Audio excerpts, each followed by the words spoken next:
Hello दोस्तों, नमस्कार। आज मैं बात करूंगा मीठा खाने के बारे में। आजकल चीनी का उपयोग बहुत सारी चीज़ों में होता है।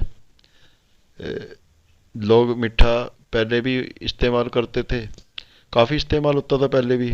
लेकिन पहले और अब इस्तेमाल में काफ़ी अंतर आ चुका है।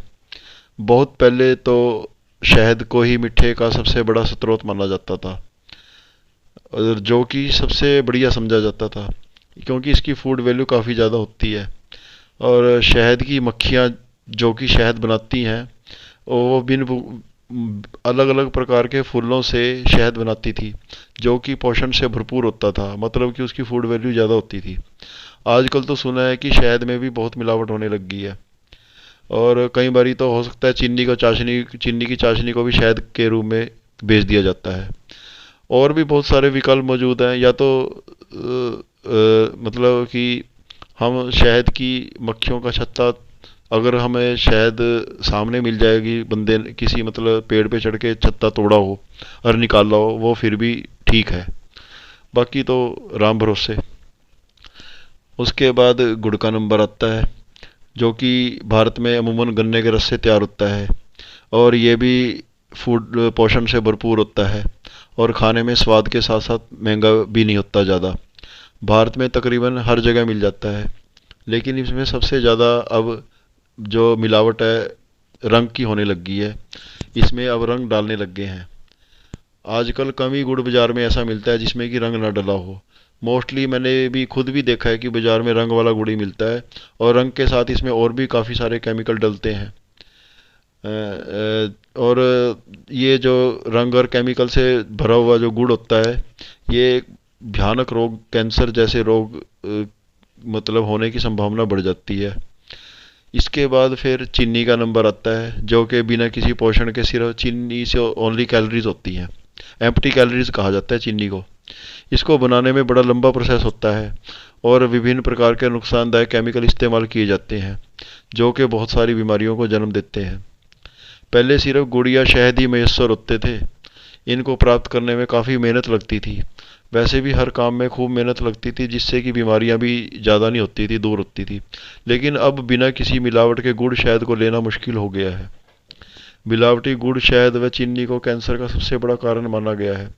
नई रिसर्च में ये बात क्लियर हुई है कि कैंसर रोग की सेल्स शुगर पे ही पलती हैं, चीनी पे ही पलती हैं। मतलब जो रिफाइंड शुगर खाई जाती है ना, वो हमारी जो कैंसर रोग की जो सेल्स हैं, वो उसी उसी से बढ़ती हैं। अगर किसी भी प्रकार के मीठा खाने को बंद कर दिया जाए तो कैंसर सेल्स की वृद्धि रुक सकती है। अभी ये रिसर्च में आ रही है, ये बातें काफ़ी सारी। और कैंसर रोग के इलाज में ये एक मील का पत्थर साबित हो सकती है।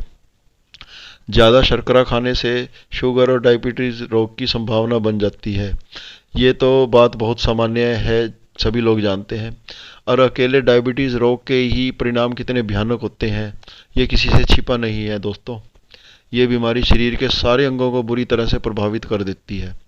लीवर, किडनी, ब्रेन, आंखें, स्किन, और सारे शरीर में इन्फ्लेमेशन, मतलब सारे शरीर का सत्यानाश कर देती है ये शुगर। और अगर आप पूछोगे कि क्या ये सब कुछ खाना छोड़ दें, वैसे अगर मन पक्का करके छोड़ो तो बहुत बढ़िया होगा। वैसे छोड़ दें तो बढ़िया ही है, मतलब कि नहीं तो फिर अगर मन करता भी है मीठा खाने का, तो फिर हमारे पास और भी कई विकल्प मौजूद हैं। अब जैसे कि खजूर, अंजीर, किशमिश, या फिर स्टीविया का पौधा, जो कि मीठे के बहुत बढ़िया विकल्प के रूप में इस्तेमाल किया जा सकता है। इससे मिट्टी की तलब भी कम हो जाती है, और मिलावट से भी बचा जा सकता है। और खजूर का तो पता ही है कि रोज़ा में जो मुस्लिम है खजूर का ही इस्तेमाल करते हैं, क्योंकि बहुत अच्छी मानी जाती है वो खजूर। जो खजूर खाई जाती है ना, खाली पेट खजूर खाना बहुत ही अच्छा है। ये पोषण से भरपूर होती है, इसकी फूड वैल्यू बहुत ज़्यादा होती है। यहाँ तक कि खजूर खाने से तो कैंसर होने के चांसेस भी घट जाते हैं बहुत। अंजीर और किशमिश ये खानी चाहिए। इसकी जो शुगर है वो शरीर ब्लड में इतनी जल्दी जाके स्पाइक भी नहीं होती, जो कि रिफाइंड शुगर खाने से होती है। थोड़ी मात्रा में केले, आम व कई मीठे फल भी विकल्प बन सकते हैं चीनी का। लेकिन जिनको पहले से ही डायबिटीज़ हो चुकी है, उनको इन चीज़ों का इस्तेमाल विशेषज्ञ की सलाह के बिना नहीं करना चाहिए, क्योंकि इलाराम की जो इसकी जो ग्लाइसीमिक वैल्यू है, जो इसका ग्लाइसीमिक इंडेक्स है, काफ़ी ज़्यादा होता है। तो इसको हमें काफ़ी कॉशियसली, जो शुगर वाले हैं उनको कॉशियसली यूज़ करना चाहिए। दोस्तों, इन बातों पे अमल करके हम अपनी ज़िंदगी को रोगों से रहित व सुखमय बना सकते हैं।